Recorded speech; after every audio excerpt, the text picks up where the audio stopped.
What's up, everybody? Here we are in Daytona Beach, Florida for Community Effort Orlando, otherwise known as CEO Gaming. There's going to be a super packed weekend. Right now I am catching up with Brad, Muse, and Casa Bunch to go over their thoughts on this weekend's Street Fighter V pools and the waves that go along with them. So just like these waves, we're going to be hopping right over into that. Welcome, everybody. Here we are with Brad, Muse, and Casa Bunch coming at you live from Daytona Beach, Florida for CEO Daytona Edition.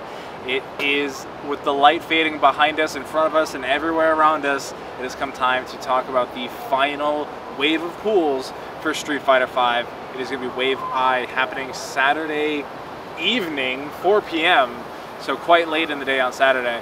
But this is the final pools, guys. This sets up everything else in terms of the tournament.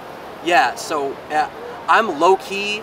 I wish there was a little bit more time between Wave I and Top 48 so I could really digest the stories that are happening. But Wave I, some really killer names in here. Off rip, we have Nephew, who Nephew historically Colleen player, but coming off of this most recent patch, has explored a little bit of the Luke, sort of has something to prove a little bit, and we have not really seen the results since the Colleen changes / the Luke pickup that we might have seen. Another top 8 finisher of last year's CEO 2021, if I recall correctly, got third, losing to Punk in losers finals. Yes. I'll call it like I see it. Punk used that as a Karen warm-up match for Grands against Mono. I'm gonna call that like I see it. But so that was pre-patch. That was pre-patch. That felt pretty bad. Yeah. But that was no disrespect to Nephew. That's just what that match was. That shit for was Punk. free. To me, from where I was sitting. From me too. That shit was free. But there's I1. And I2, easy favorite, Dan Slip, has deep roots in Street Fighter. You were saying Rolento roots in Street Fighter 4. I've commentated a couple of the East Coast Throwdown online events. We've seen representation from Dan Slip there. Probably gonna have an alright time in Wave I2. I3, another online favorite, Joe Umerogan, another top 8 finisher of last year's CEO. Akuma at the time has been dabbling in the Luke. And I think it's been 6 months since that event. I gotta say, I love watching Joe Umerogan. I am always rooting for him. Since he has started playing the Luke, I have been less than pleased with his performances. I don't think his Luke is there. I don't think it's all the way there. I don't think it's fully baked. They brought that out a little early. I completely stand by that 100%. I think for a lot of players, the Luke pickup was a It's a reflex. It's a reflex. It's a gut decision. It was the one thing the character does is it highlights how strong or weak you are in the fundamental core basis of fighting games, primarily for Street Fighter and Street Fighter V. You see literally what level of player you're standing in front of when you play a Luke player. Are they whiffing in front of your face with these obnoxiously ridiculous long-reaching normals that advance him, or are they literally just letting it whiff in your face for countless amounts of recovery and getting blown up by a medium punish? So honestly, Joe, I would love to see your Akuma this weekend, but you know, do what you got to do to get through. Well, see, there's also something to be said that, you know, I think he certainly made it out of pools at Combo Breaker last month. I don't recall off the top of my head how far he got. I do not know how far he got either. It didn't match what you did as CEO 2021. Yeah. And then, but you've already said in a previous video here that Combo Breaker was a stronger competition event. Sure. I agree. Sure. I agree. But the thing I will say about that, and I didn't really look too deep into Akuma's changes, but he has fallen in stock. Yeah. As a character. Oh yeah. I have not seen many Akumas, but you know, like I said, it all goes back to how strong is your Luke. Everybody's picking up this character thinking that they're gonna find success. Even Tokido has struggled with a character designed to where people think this character is just pick up and go. That is not the case anymore. I think there's been a lot of mistakes over the lifespan of Street Fighter V. Of in every season, there's like one character, maybe two, that people look at and they're like, oh, they're so good, and there's no reason not to pick this character. But it's like you just said, I feel like for a lot of them, it's good in the hands of someone that is executing on the fundamentals of Street Fighter. It is not a character that plays itself. Right. I think back to when Cammy was at her best, and it was like, you still had to execute on certain fundamental skill sets in Street Fighter. And it's like, the players who were very good with Cammy were good players, full stop. Using all of her tools and amplifying their play that was already solidified. As opposed to other players who were less fundamentally solid, and if they made the switch over to Cammy, all that did was further highlight their deficiencies. Correct.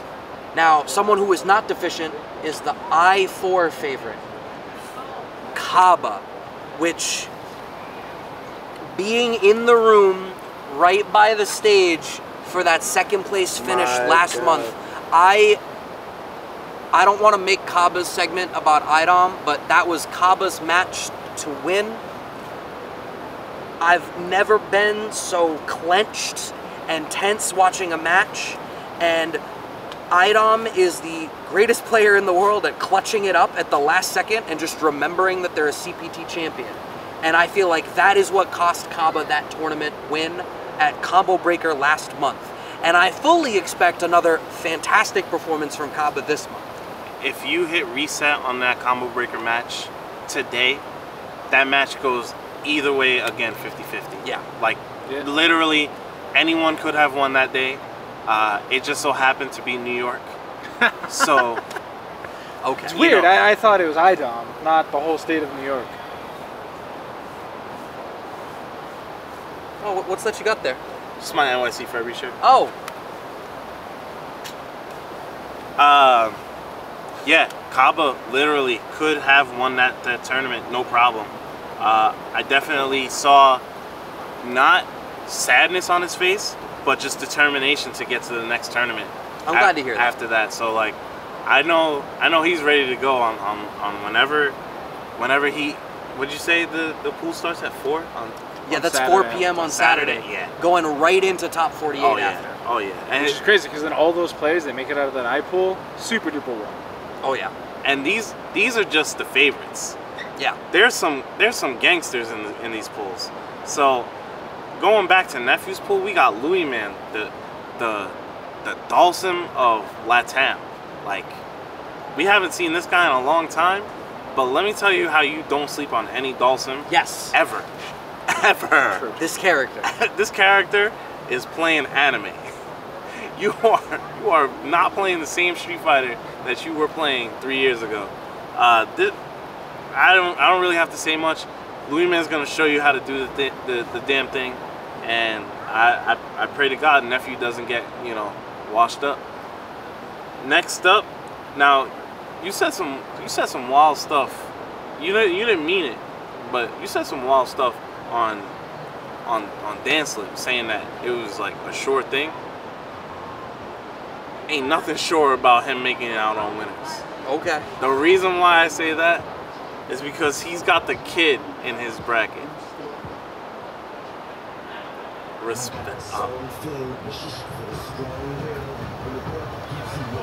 gonna pick that shit up.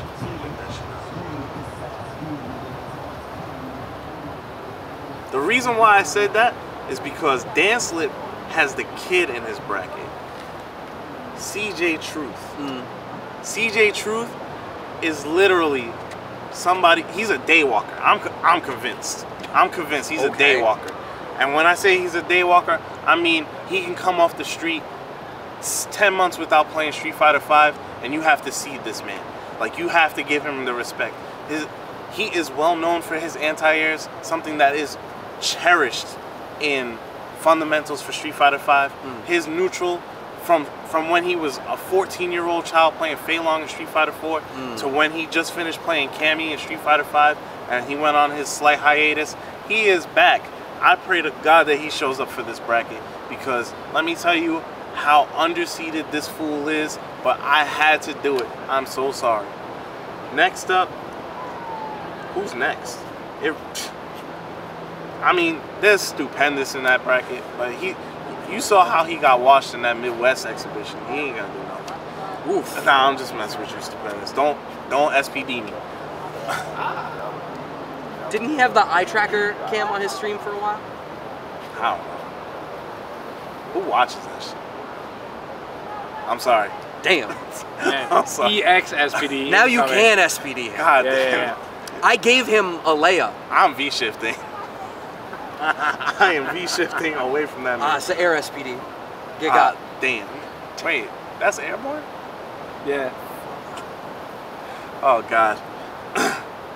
So, in Ume Rogan's pool, we got Blue, Massachusetts transplant from New York. So, I'm sort of rooting for him. He's a homie. We ran into each other back in the locals, back up in Massachusetts. Good player, good Zangief. As long as he stays out of his head and keeps his neutral strong, I think he'll make it out. But I gotta bring up another South Florida gangster, one of my homies. Y'all tried to clown this character in the last segment, but I guarantee you he's gonna show you some gill. Soul Flow Laz is gonna bring the gill. I don't know what he's gonna be bringing, whether it's V skill 1, V skill 2, V trigger 1, V trigger 2. He showed me all the variants, and he's nice with all of them. I was sweating after I think we ran about 5 first to 5s. Nah, I'm good. I don't need no more of that. That was obnoxious. Literally running from my life, shouldering under fireballs, getting punished for that, getting parried left and right. Nothing felt right when I was playing against Laz. His reactions are absurd. His neutral, amazing. He did very well. I think he got top 24 at CEO 2021. So definitely look out for that. Definitely look out for Sherry Jennings. Sherry Jennings is definitely somebody you do not want to sleep on. She's been a rival of mine since 2013. She can literally turn up on anybody, and catch you slipping. Still playing the Kali? Still playing the Kali. That's what we saw at CB, yeah. That's the one thing I always say about Sherry. She is loyal to death. Like, she played... Got buffed this patch, Got right? Omega buffed. But Sherry still sucks. So it don't matter. Like, I still beat the shit out of Sherry. In game. So that's going to be Wave I. That is going to be Saturday over on twitch.tv/datafgc. So be sure to check that out, because that literally leads right into top 48. Yep. So whoever wins that gets like 20-minute break, and then they're right back on stream. Everybody from A through C is like yawning. They're waking up. A little hungover maybe. Getting a little warm. Yeah, getting their hands warm, and they're like, oh snap, we gotta play? Alright, bet. These people sweating for their lives having to fight Cabo. Yo, it's sad for y'all. Yeah, so I'm gonna pray for y'all. That's Saturday, 4 p.m. twitch.tv/datafgc leads into top 48, where this guy will be sitting there on the microphone. So be sure to check that out. Thank you guys for tuning in. That was all of the wave pools here for CEO Daytona. Be sure to check them out, and we'll see you in the next video. Peace.